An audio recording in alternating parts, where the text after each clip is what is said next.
आज के लेक्चर के साथ पहला पार्ट है। पहले पार्ट के अंदर बच्चों हम देखेंगे एरिथमेटिक प्रोग्रेशन का चैप्टर नंबर 5 क्लास 10 का मैथमेटिक्स। ठीक है, पहला पार्ट है आज का इंट्रोडक्शन एरिथमेटिक प्रोग्रेशन, यानी हमारा जो चैप्टर है 5th वाला ए पी एरिथमेटिक प्रोग्रेशन, वो क्या है चलो देखते हैं।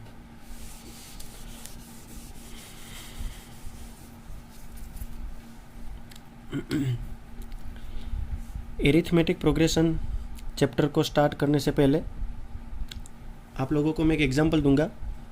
जैसे कि मान लो ये मैंने कोई नंबर लिखा 2, फिर कोमा करके लिखा 4, then 6, then 8, dot dot dot dot until, ठीक है, अंटिल इनफाइनाइट तक, ठीक है ना, अंटिल इनफाइनाइट तक।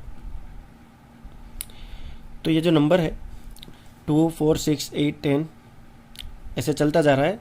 तो अगर मैं आपको पूछूं बच्चों कि ये कौन सा, ये नंबर जो है वो मैंने कौन सी सीक्वेंस के साथ लिखा है, कौन से सीरीज़ के साथ लिखा है, बेसिकली ये क्या है, ये जो नंबर है वो क्या है, तो आप कहेंगे कि सर ये आपने 2 का टेबल लिखा, 2, 4, 6, 8 है ना, 2 1 जा 2, 2 2 जा 4, 2 6 जा 2 3 जा 6, 2 4 जा 8 and so on continue until the infinite number तक आपने ये कोई नंबर लिखा है। आपको ऐसा पढ़ाया गया होगा या तो फिर आपको ऐसे दिमाग में कन्फ्यूज़न रही होगी, एक टाइप की मेंटालिटी होगी बच्चों कि 2 का टेबल 10 पे फिनिश होता है, 2 10 जा 20, पर रियलिटी में ऐसा होता नहीं। आप 2 11 जा 22 भी कर सकते हो, आप 2 12 जा 24 भी कर सकते हो एंड सो ऑन कंटिन्यू, आप 2 का टेबल चला सकते हो। ठीक है, यानी ऐसा बिल्कुल ज़रूरी नहीं है कि 2 का जो टेबल है वो 10 तक 20 तक ही आता है, 2 10 जा 20 तक। It's become an infinite and larger number if you try to adding the 2 in his previous number, then you getting the larger and larger number until infinite number। तो यहाँ पे अगर आपने ध्यान से देखा होगा तो 2 4 6 8 जो मैंने 2 का टेबल लिखा, ये एक टाइप की एक सीक्वेंस है, एक सीरीज़ है।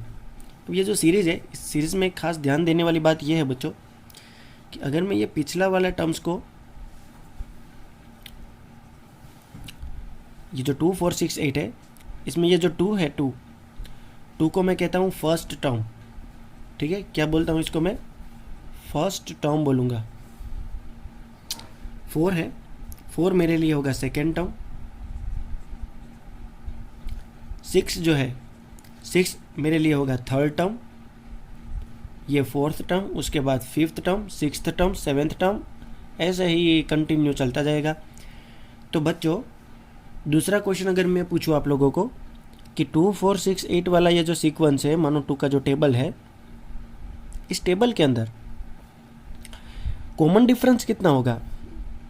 कॉमन डिफरेंस मतलब पहले टर्म्स के बाद दूसरा टर्म्स फाइंड करने के लिए, दूसरे टर्म्स में से थर्ड वाले टर्म्स में जाने के लिए, थर्ड टर्म्स में से फोर्थ टर्म्स में जाने के लिए मुझे कौन सा नंबर ऐसा है जो बार बार ऐड करना पड़ा।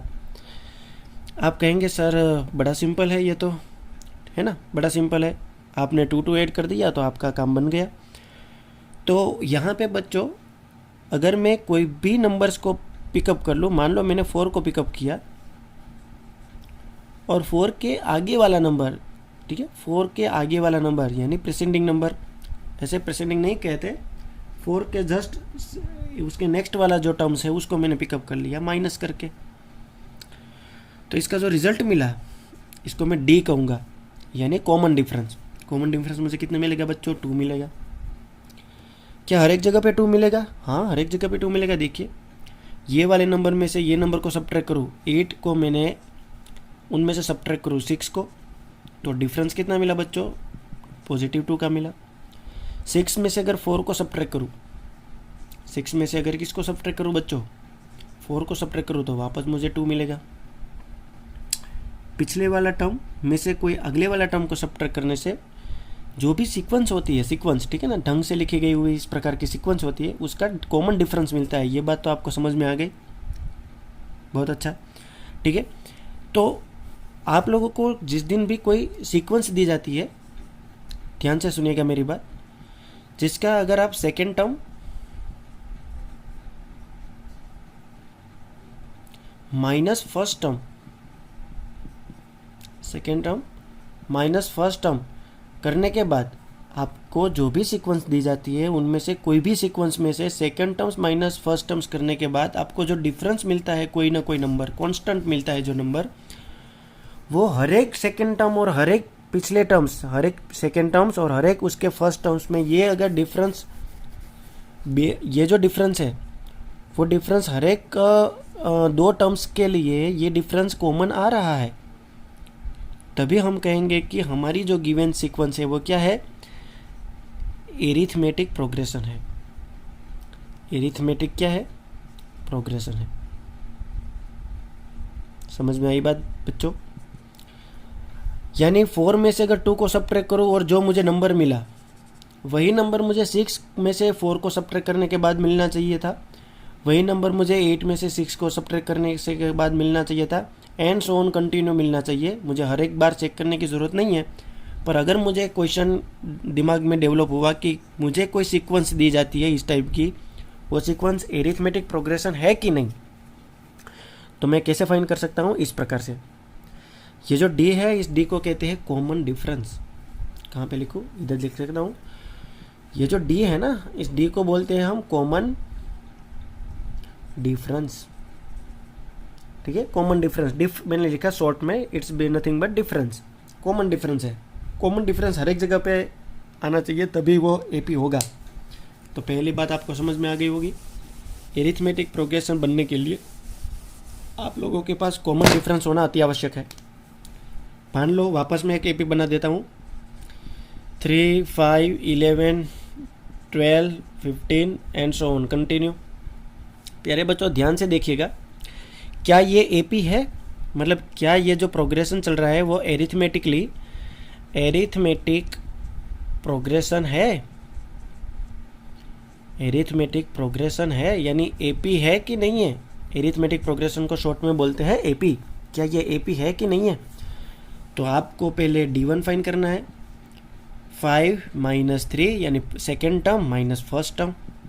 Second term minus first term तो देगा 2, D1 मिला 2। D2 फाइंड करता हूँ, 12 - 11, 12 - 11 बचा 1। अब मुझे D3 फाइंड करने की कोई ज़रूरत नहीं है, क्योंकि D1 और D2 की वैल्यू कैसे मिली? डिफरेंट मिली, सेम नहीं मिली। समझ में आ रहा है ना? D1 और D2 की वैल्यू सेम नहीं मिली। प्यारे बच्चों अगर सेम ही नहीं मिलती तो हम कह सकते हैं कि हियर कॉमन डिफरेंस जो है, ठीक है, यहाँ पे जो कॉमन डिफरेंस है, common difference is not same. Common difference is not same, या तो इक्वल। कॉमन डिफरेंस सेम नहीं है। Therefore 3, 5, 11, 12, 15 dot dot dot dot करके वाला जो एपी दिया है इज नॉट एपी। ये एपी नहीं हो सकती। समझ में आई बच्चों बात? यानी एपी कौन है और एपी कौन नहीं है, वो कॉमन डिफरेंस के ऊपर एक तो बात डिपेंड होती है कि अगर सबका कॉमन डिफरेंस एक जैसा मिला तभी हम कहेंगे कि एरिथमेटिक प्रोग्रेशन है, अदरवाइज हम बोलेंगे बच्चों की एरिथमेटिक प्रोग्रेशन नहीं है। ठीक समझे आप? ठीक है, अच्छे तरह से देख लेना। दूसरी बात, क्या कॉमन डिफरेंस हर बार पॉजिटिव ही मिलना चाहिए? क्या हर बार कॉमन डिफरेंस पॉजिटिव मिलना चाहिए?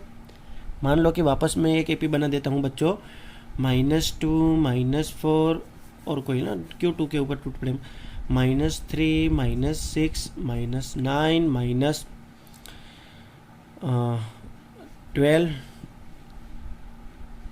And so on continue until infinite.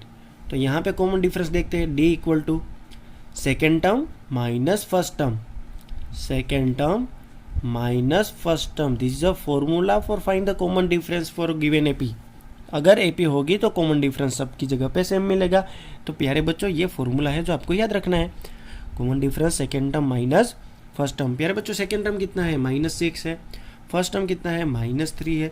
-6 minus +3 बनेगा। यहाँ पे D1 की वैल्यू कितनी मिली? D1 की वैल्यू मिली -3। और यहाँ पे चलो, यहाँ पे तो -3 का डिफरेंस चल रहा है। अब ये दोनों नंबर को चेक करते हैं। तो यहाँ पे D2 यानी minus second term minus first term. बच्चों सेकेंड टर्म तो है -9, माइनस फॉर्मूला वाला माइनस है जो हमारा फॉर्मूला वाला है ना, second term minus first term बोलते हैं, तो जो माइनस बोलते हैं ना वो फॉर्मूला वाला है। इधर पे -3 आएगा, सॉरी -6 आएगा। समझ में आया ना?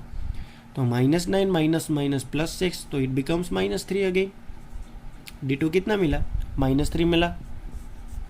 ठीक है, और आगे थर्ड वाला टर्म्स को, फोर्थ वाले टर्म्स को थर्ड वाले टर्म्स से सब्ट्रैक्ट करके देख लेते हैं क्या यहाँ कहीं मिस्टेक नहीं है ना। D3 चेक कर लेते हैं। Second terms -12 minus first term, यानी उसके अगले वाला, जस्ट अगले वाले को ही पिकअप करना होता है। ठीक है ना बच्चों? तो आपको पता है -12 + 9 बनेगा और ये -3 वापस देगा, तो D3 आपको कितना मिला? -3 मिला। तो यहाँ पे देखो हर एक जगह पे सेम कॉमन डिफरेंस है। अब आप सोचते होंगे सर इसके बाद वाले नंबर में चेक करो ना, तो देखो और चेक करने की ज़रूरत नहीं है। यहाँ पे 4 डिजिट मुझे ऑलरेडी नेकेड आई से मैं देख सकता हूँ, मुझे यहाँ पे दिया है, तो मैं 4 नंबर्स के बारे में ही सोचूंगा। उसके बाद तो डॉट डॉट है, मतलब इस प्रकार से ही कंटिन्यू ये प्रोसेस चलती रहेगी। तो हम यहाँ पे कह सकते हैं कि हियर, थोड़ा ऊपर लिखते हैं हियर, अच्छा बोर्ड को ऊपर ले जाते हैं। ठीक है बच्चों, हियर कॉमन डिफरेंस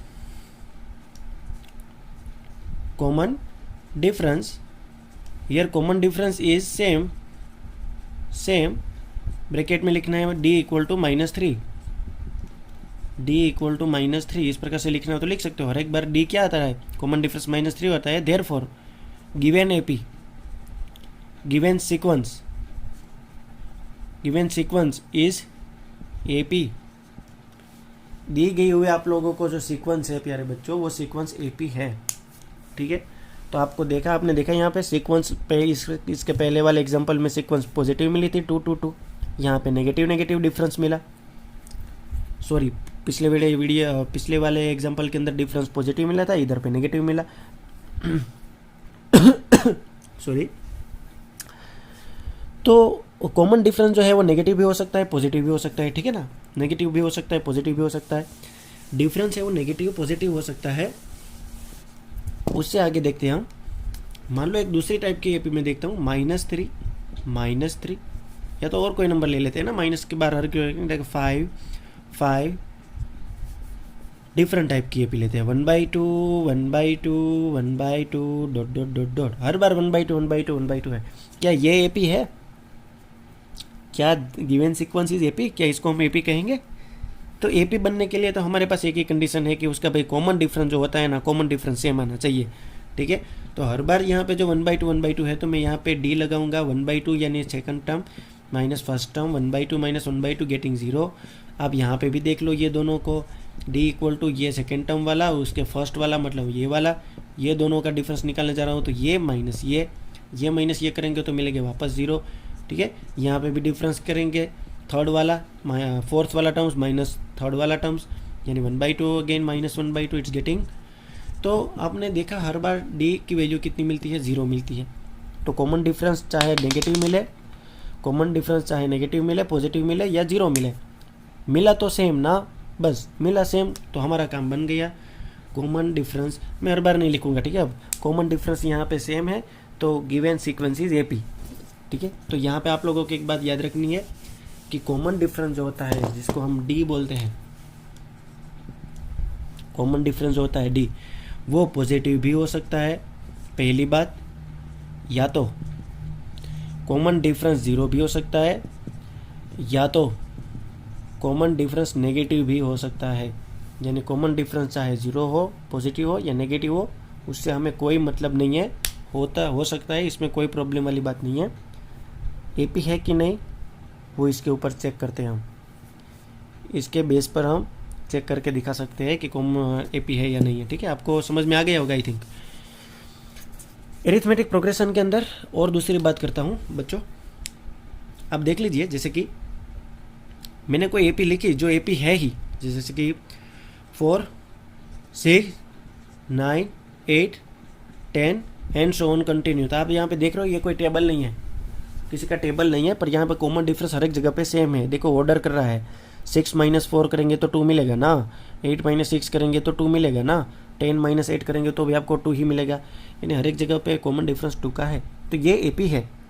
अब जबकि ये AP है, तो यहाँ पे AP के रिलेटेड जो बेसिक और टर्मिनोलॉजीज थी, वो टर्मिनोलॉजीज भी हमें पढ़नी चाहिए बच्चों। जैसे कि यहाँ पे ये जो 4 है, इस 4 को हम फर्स्ट टर्म बोलते हैं। क्या बोलते हैं? First term. तो फर्स्ट टर्म को हम A1 बोलते हैं, या तो सिर्फ A बोलते हैं। सेकेंड वाला जो टर्म है, सेकेंड वाले टर्म को हम A2 बोलते हैं, ठीक है ना। थर्ड वाला जो टर्म है, थर्ड वाले टर्म को हम A3 कहेंगे, और इसको हम क्या कहेंगे? A4 कहेंगे। क्या कहेंगे? A4 बोलेंगे। ऐसे ये कहाँ तक जा रहा है? इनफाइनाइट तक। तो इनफाइनाइट मतलब लास्ट वाला नंबर, लास्ट वाला नंबर, ठीक है। ये नंबर मतलब infinite is like a emotion, it is not a number in mathematics.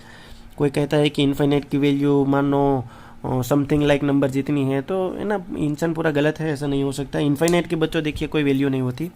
Infinite अपने आप में एक इनफाइनाइट है, एक इमोशन है, मैथमेटिक्स के एक इमोशन है, ठीक है। कोई नंबर नहीं है। अगर आपको कहा जाए कि कोई एक नंबर बड़ा सा, जिस आपके दिमाग की जितनी कैपेसिटी है, आपकी मानसिक संतुलन शक्ति जितनी ज़्यादा है, ठीक है, उतना कोई बड़ा नंबर सपोज करो, और मान लो आप लोगों ने इतना बड़ा नंबर सपोज कर लिया, ठीक है ना, इससे भी ज़्यादा बड़ा, चलो मान लो 9 लिखा, फिर 2 लिखा, है ना, कोई भी नंबर आपने सपोज कर लिया, तो आपके दिमाग ने मान लो इतनी ज़्यादा नंबर सपोज करने की कैपेसिटी है। सपोज करना मतलब बस ऐसे ही दिमाग में नंबर लाना, कितना भी बड़ा नंबर आप दिमाग में लाओ, तो ये जो आप दिमाग में नंबर ला रहे हो, इस नंबर से भी कोई लार्जर नंबर होगा, जिसको दुनिया क्या कहती है? इनफाइनाइट कहती है। जिसको दुनिया क्या कहती है यार बच्चों? इनफाइनाइट कहती है। समझ में आई ना बात? इनफाइनाइट मानो लार्जर एंड लार्जर नंबर। आप जो सोच सकते हो, आपकी जो सपोजिंग शक्ति है ना, आप कैपेबिलिटी जो आपकी है, अब एज्यूम भी नहीं कर सकते उतनी बड़ी नंबर है। तो यहाँ पे तो हम खैर बहुत डीप में चले गए इनफाइनाइट में। बच्चों जो सीरीज़ चल रही है, जैसे वो एपी तो है ही, और यहाँ पे जो लास्ट वाला नंबर बैठा होगा ना, ये लास्ट वाला नंबर कौन सा होगा वो हमें पता नहीं है। तो हम कहते हैं कि अगर लास्ट वाला नंबर जितना भी होगा उसको हम AN कहेंगे। क्या कहेंगे बच्चों? AN कहेंगे, ठीक है ना। क्या प्रॉब्लम है? हाँ, ठीक है। लास्ट वाले नंबर को AN कहेंगे, वो कितना भी होगा I don't know, and you don't know also. और अगर फाइन करना है तो हम कर सकते हैं, फाइन करना है तो हम कर सकते हैं, ठीक है। कैसे करेंगे बाद में बताएंगे। अब ये जो AN है ना, ये AN का एक फॉर्मूला है। AN का फॉर्मूला क्या है? मान लो फर्स्ट टर्म है A1, तो A1 में अगर मैं A1 इक्वल टू A1 होगा, ठीक है ना। जैसे कि मैं बात करूँ, अगर यहाँ पे 4 है तो 4 कैसे बना होगा? 4 + 0, 4 + 0 से 4 बना। 6 कैसे बना होगा? 4 + 2 किया होगा तो आपको कितना मिला होगा? 4 + 2 किया होगा तो आपको कितना मिला होगा? 6 मिला होगा ना। +8 लाने के लिए आपने किया होगा 4 + 2 × 3।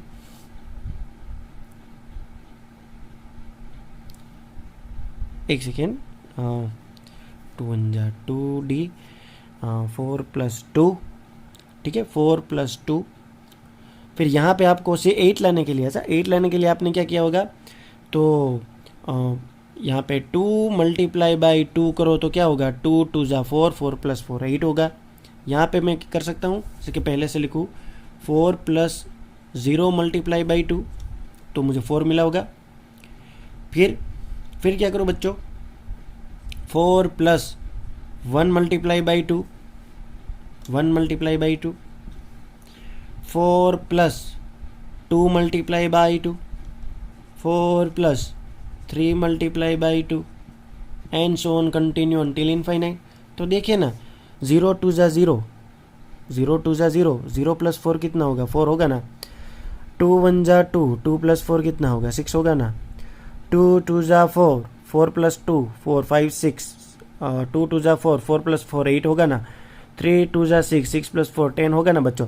तो कहने का मतलब यहाँ पे ये हुआ कि यहाँ पे देखिए 4 जो है वो कॉमन है, हर एक स्टेप में 4 तो कॉमन आ रहा है। भाई 4 क्या था? 4 तो हमारा A1 था। तो मैं ऐसे कह सकता हूँ कि हर एक स्टेप में भाई A1 तो आ रहा है। हर एक स्टेप में कौन आ रहा है? A1 तो आ रहा है।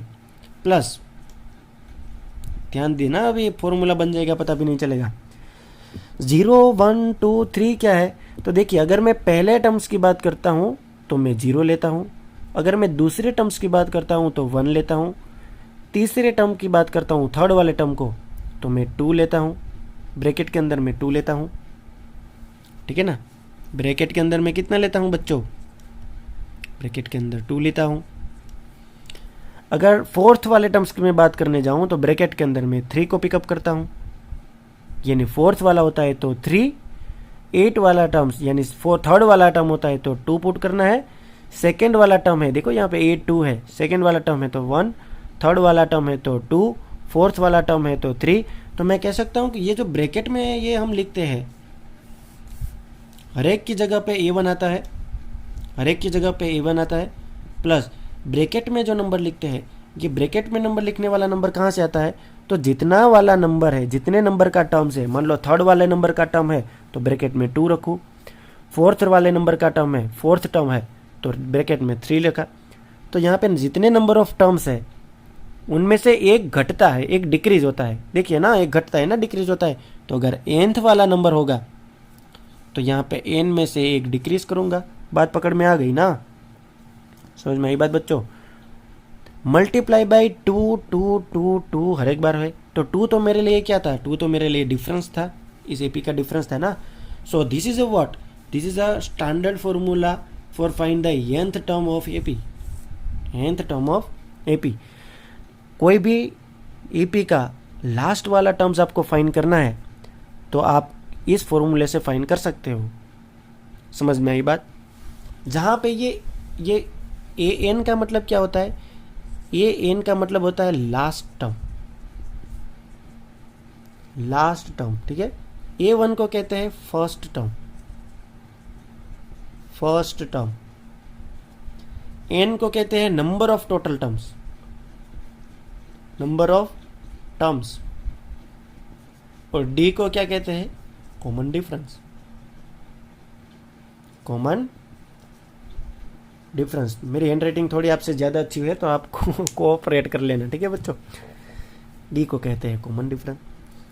तो an equal to A1 plus n-1 into D, इससे क्या होता है, लास्ट टर्म मिलता है, ठीक है। अगर मुझे नंबर ऑफ टर्म्स की वैल्यू पता होगी, मान लो कोई बच्चे के लिए अभी लास्ट टर्म जो है बच्चों, लास्ट टर्म अभी आप सोचो मत कि लास्ट टर्म कौन सा होगा। मान लो कोई बच्चे के लिए थर्ड टर्म है वो लास्ट टर्म होगा, तो वो यहाँ पे A3 पुट करेगा, समझ में आएगा ना, A3 पुट करेगा। अगर कोई बच्चे के लिए फोर्थ वाला टर्म ही उसका लास्ट टर्म है तो यहाँ पे A4 पुट करेगा। मान लो मेरे जैसे कोई इंसान को लास्ट वाला टर्म्स उसको फाइंड करना है कि यहाँ पे मैं अगर बताऊँ कि 150 पे क्यों कौन बैठा होगा, ऐसे कंटिन्यू 150th वाला टर्म क्या होगा, तो मैं n की जगह पे 150 पुट करूंगा, तो यहाँ पे 150 माइनस 1 होगा, यानी 149 होगा। A1 और D तो आप यहाँ से मिला सकते हो ना। तो कहने का मतलब आपको जो भी टर्म्स चाहिए वो टर्म्स आप यहाँ से फाइंड कर सकते हो। ठीक समझे बच्चों, कंप्लीट, समझ में आया, वेरी गुड। चलो अभी स्क्रीनशॉट ले लो या तो फिर वीडियो पॉज करके नोटबुक में अच्छे से लिख लो। मैं थोड़ी देर के लिए अपनी टक टक बंद कर देता हूँ। पहले देखो कैमरा में नहीं आ रहा है इसीलिए आपको पहले इतना लिखना होगा, ठीक है। स्क्रीनशॉट ले लिया होगा आई होप। अब मैं थोड़ा ऊपर कर देता हूँ। देखिए ये इसके बेसिक टर्मिनोलॉजी है तो आप देख लेना। an equal to A1 plus n-1 into D के अंदर an, A1, an और d, ये सारे जो किरदार है, इस सारे किरदार का नाम क्या क्या है वो आप यहाँ पे लिख लेना, ठीक है। जहाँ पे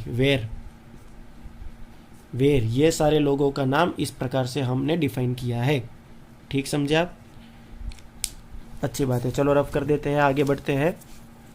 तो हमने अब तक क्या क्या सीखा, एरिथमेटिक प्रोग्रेशन उसको ही कहेंगे, एरिथमेटिक प्रोग्रेशन यानी एपी किसको कहेंगे, जिसके पास पहला तो कॉमन डिफरेंस होगा, ये पहली बात। दूसरी बात कि अगर एपी का कॉमन डिफरेंस है तो कॉमन डिफरेंस के लिए पॉजिटिव भी वैल्यू आ सकती है, जीरो भी आ सकती है और नेगेटिव वाली वैल्यू भी आ सकती है। यानी कॉमन डिफरेंस हर एक बार पॉजिटिव ही मिले ऐसा ज़रूरी नहीं है। कोई भी एपी होगी उसमें कॉमन डिफरेंस या तो जीरो भी आ सकता है, प्लस भी आ सकता है या तो माइनस भी आ सकता है, उसमें कोई प्रॉब्लम वाली बात नहीं होनी चाहिए। अगर कोई आपको कल पूछे कि भाई कोई एपी के लिए कॉमन डिफरेंस कदापि जीरो होता है तो आपको कहना है हाँ भाई होता है, ठीक है। एपी अगर उस प्रकार से होगी तो जीरो भी मिलेगा, उसमें कोई डिफ़िकल्ट वाली बात नहीं है। एक एग्ज़ाम में देखो बच्चों, अभी क्या है, एक एग्ज़ाम में इस टाइप का क्वेश्चन आया था कि 5 5 5 5, ठीक है, इज़ दैट एपी, क्या ये एपी है, येस और नो, या तो ट्रू और फॉल्स में कुछ आया था क्वेश्चन। तो हाँ भाई ये एपी है, कॉमन डिफरेंस 0 0 आ रहा है तो एपी है, ठीक है, एपी बोलेंगे, इसमें कोई दिक्कत वाली बात नहीं है। चलो एक क्वेश्चन करके दिखाता हूँ आप लोगों को आपको भी पता चलेगा कि अभी जो हमने फॉर्मूला सीखा उसका इतना इंपॉर्टेंट क्या है। देखिए ना यहाँ पे, मान लीजिए, ठीक है, मान लीजिए कि मैं कोई क्वेश्चन पिकअप करता हूँ जिस प्रकार से लिखूँ कि यहाँ पे 7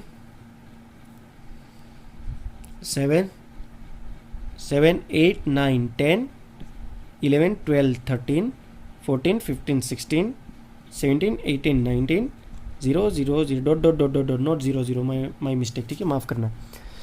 7 10 13 16 19 and so on continue until infinite number. तो देखिए सब में डिफरेंस कितना है, 7 8 9 10 10 11 12 13 13 14 15 16 16 17 18 19, मतलब मैंने बोल कर लिखा है तो आपको पता चल गया होगा कि सर डिफरेंस 3 की बात कर रहे हैं।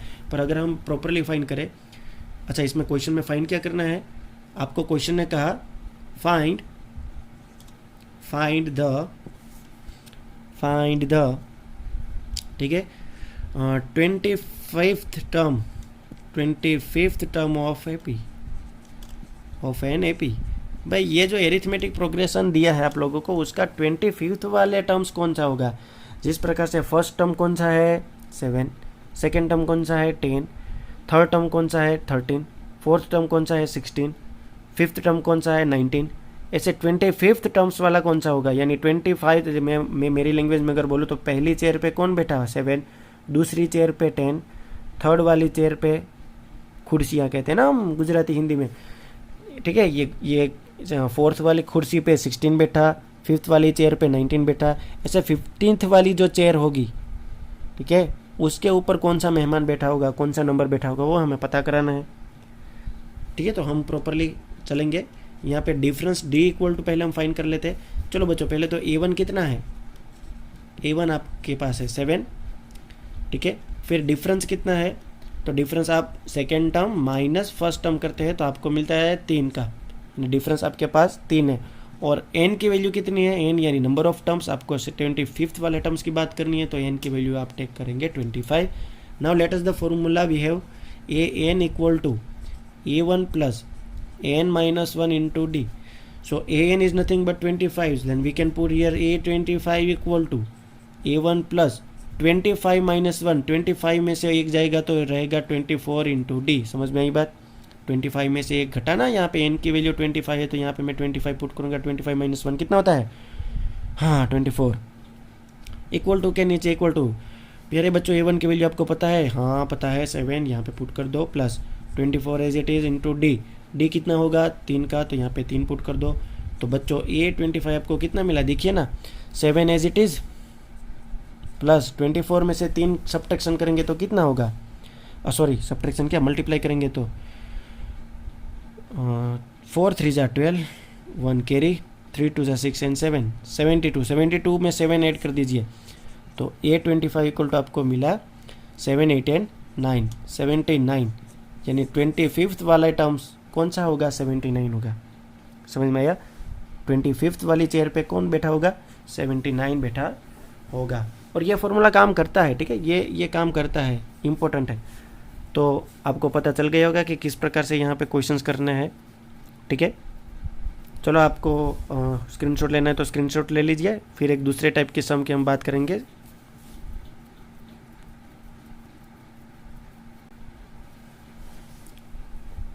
क्वेश्चन ने कहा एक एपी इस प्रकार से डिफाइन है कि 5 7 9 11 13 dot dot dot dot 33, find the total number of terms in AP.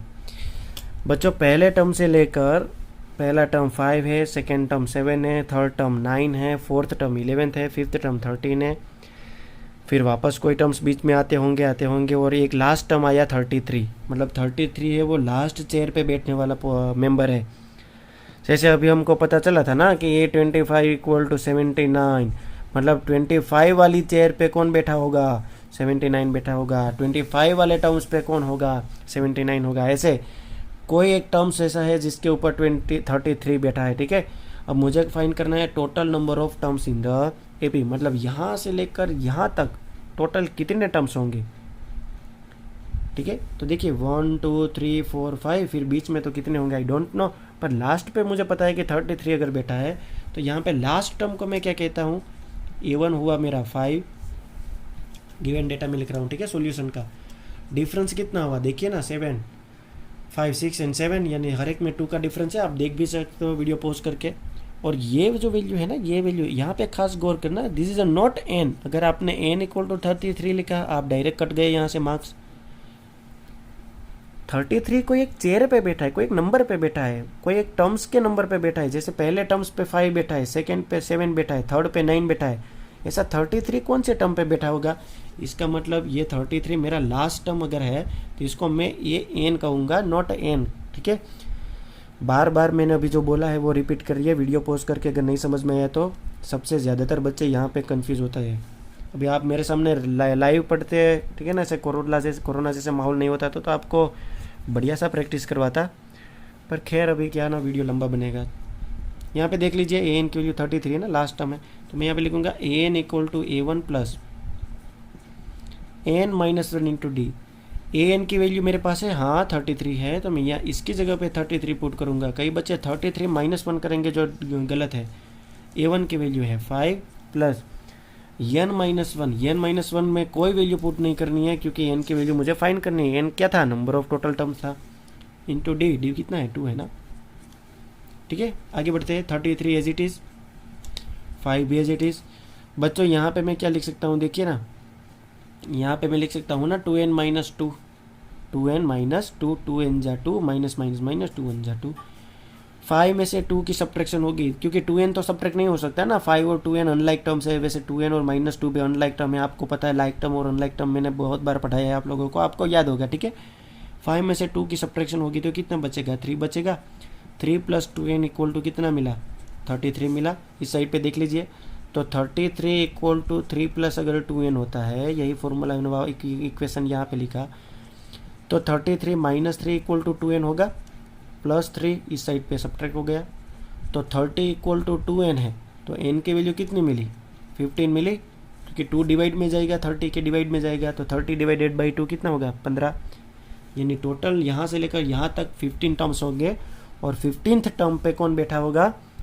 33 बैठा होगा। याद रखना, यहाँ से यहाँ तक के टर्म्स 15 होंगे, और 15th टर्म पे कौन बैठा होगा?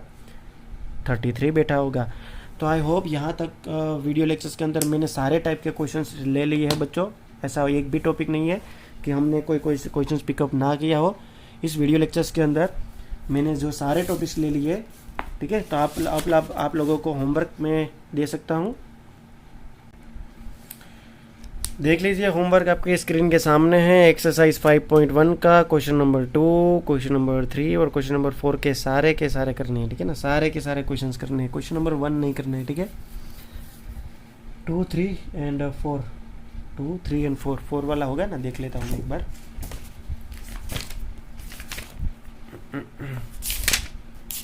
टू 3 एंड 4, हाँ 2, 3 एंड 4। ठीक है बच्चों, पहला वाला क्वेश्चन अगर आपसे होता है तो आप कर लीजिए। वर्ड प्रॉब्लम है, इसमें इतनी बड़ी कोई दिक्कत वाली बात नहीं है, पर नहीं होता तो कोई बात नहीं, 2, 3, 4 कर लीजिए। ठीक है, ये आप लिए होमवर्क में है।